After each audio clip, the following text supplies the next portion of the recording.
Friends ಇವತ್ತೇನು ಗೊತ್ತಾ friends, ಇವತ್ತು ರಾಗಿ ಕೊಟ್ಟಿತ್ತು ನಮ್ಮಮ್ಮ ಮಿಲ್ಗೆ ಹಾಕ್ಸ್ಕೊಂಬ ಅಂತ ಕಳಿಸಿತ್ತು.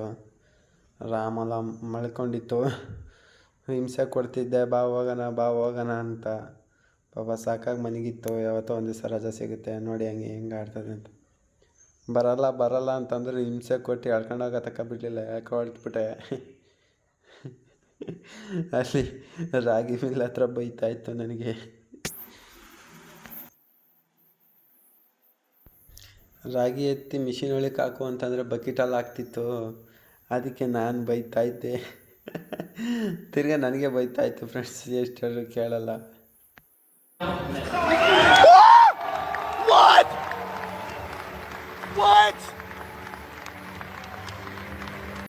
ನಾವು ನೋಡಿ ಹೆಂಗೆ ಆಡ್ತದೆ ಅಂತ. ದೆವ್ವ ಆಡ್ದಂಗೆ ಆಡ್ತಾಯಿತ್ತು. ಒಳ್ಳೆ ಹಿ ಅಂತ ನಗ್ತಾಯಿತ್ತು. ಆ ಮಿಷಿನ್ ಸೌಂಡಲ್ಲಿ ಕೇಳಿಸ್ಲಿಲ್ಲ.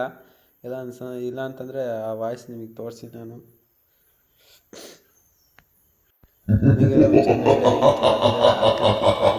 ಆಂಟಿ ನಮ್ಮನ್ನು ನೋಡಿ ನಗ್ತಾಯಿತ್ತು.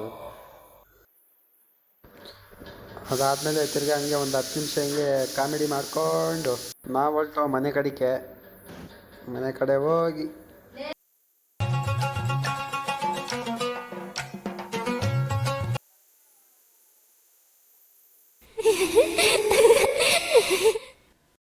ರಾಮಣ್ಣ ನಗ್ತಾರ ಸ್ಟೈಲ್ ಹಿಂಗೆ ಇತ್ತು ಫ್ರೆಂಡ್ಸಲ್ಲಿ. ಇಲ್ಲ ಅಂತಂದರೆ ಅದು ಮಿಷಿನ್ ಇರಲಿಲ್ಲ ಅಂದರೆ ಸೌಂಡು ಗೊತ್ತಾಗೋದು. ಹಾಕಿನಿ ಆ ಮಿಷಿನ್ ಸೌಂಡಲ್ಲಿ ರೆಕಾರ್ಡ್ ಆಗಿಲ್ಲ. ಅದೆಲ್ಲ ಆದಮೇಲೆ ನಮ್ಮಮ್ಮ ತಿರ್ಗಾ ನೀರು ತಗೊಂಬ ಹೋಗು ಅಂತ ಕಳಿಸ್ತು. ಸೀದಾ ಬಂದು ಹಿಡ್ಗೂರಿಗೆ. ಅಲ್ಲಿ ನೋಡಿದ್ರೆ ಒಂದು ಕಾಯಿನು ಹೋಗ್ತದೆ, ಒಂದು ಕಾಯಿನ್ ಹೋಗಲ್ಲ ಅಂತ ಕಾಯಿ ತಗೊಂಡ್ಬಿಟ್ಟೈತೆ. ನಾವೇರೆ 2 ಕ್ಯಾನ್ ತಗೊಂಡೋಗಿದ್ದೋ. ಒಂದು ಕಾಯಿನಲ್ಲಿ ನೀರು ಬಂತು, ಇನ್ನೊಂದು ಕಾಯಲ್ಲಿ ನೀರು ಬರಲಿಲ್ಲ. ಅದಕ್ಕೆ ತಿರ್ಗಾ ಮಕ್ಕಳಿಗೆ ಕಳಿಸ್ದೆ, ಅಲ್ಲೋಗಿ ಅಂಗಡಿಲಿ ಈಸ್ಕೊಂಬೋಗು ಅಂತ. ನನಗೆ ಹೇಳ್ತದಲ್ಲ ತಿರ್ಗಾ ನೀನು ಹಾಕಿ ನೋಡು ಅಂತ. ನಾನು ಹಾಕಿ ನೋಡದೆ, ಹೋಗಲಿಲ್ಲ.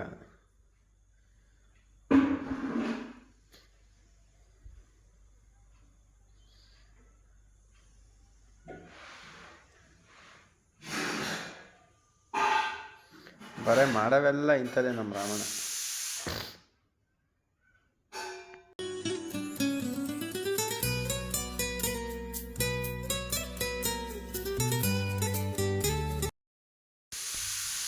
ಅದಾದಮೇಲೆ ಪಟ ಅಂತ ಹೋಗಿ ಅಂಗಡಿ ಹೋಗಿ ಈಸ್ಕೊಂಬಂತು. ಕಾಯಿನ ಈಸ್ಕೊಂಡು ತಗೊಂಡು ಒಂಚೂರು ಹೆಬ್ಬೂರಿಗೆ ಹೋಗ್ಬೇಕಾಯ್ತು. ಏನೋ ಕೆಲಸ ಇತ್ತು ಅಂತ ಹೇಳ್ಬಿಟ್ಟು ಹೆಬ್ಬೂರಿಗೆ ಹೊರಟೋಯ್ತು. ಸೀದಾ ಹೆಬ್ಬೂರಿಗೆ ಹೋಗಿ ಕೆಲಸ ಮುಗಿಸ್ಕೊಂಡು ನನಗೆ ಬಸ್ ಸ್ಟ್ಯಾಂಡ್ಗೆ ಹೋಗಿ ಒಂಚೂರು ಕೆಲಸ ಇತ್ತು ಮುಗಿಸ್ಕೊಂಡು ಬಂದೋ.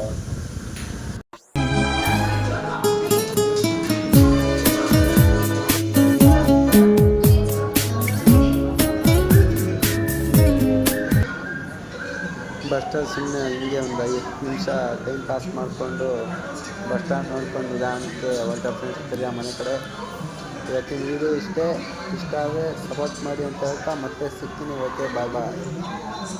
ಯಾರೋ ಒಬ್ಬ ಒಳ್ಳೇದ್ ಮಾಡ್ತಾನೆ, ಅವನೊಬ್ಬ ಬೆಳೀತಾ ಇದ್ದಾನೆ ಅಂದ್ರೆ ಅವನ್ಗೆ ಸಪೋರ್ಟ್ ಮಾಡಕ್ ಯಾರು ಬರೋದಿಲ್ಲ. ಎಷ್ಟ್ ದಿನ ಬೆಳೀಲಿ ನೋಡೋಣ, ಒಂದಲ್ಲ ಒಂದಿನ ಬೀಳ್ತಾನೆ, ಇದ್ದಾಗ ನಾವು ಆಡ್ಕೊಳ್ಳೋಣ ಅಂತ ಕಾಯ್ತಾ ಇರ್ತಾರೆ. ಇವಾಗ ನಮ್ಮ ಸಮಾಜದಲ್ಲಿ ಒಳ್ಳೆ ಕೆಲ್ಸಕ್ಕೆ ಜೋಡಿಸೋ ಕೈಗಳಿಗಿಂತ ಕೆಟ್ಟ ಕೆಲ್ಸನ ತೋರಿಸೋ ಕೈಗಳು ಜಾಸ್ತಿ ಆಗ್ಬಿಡಿ.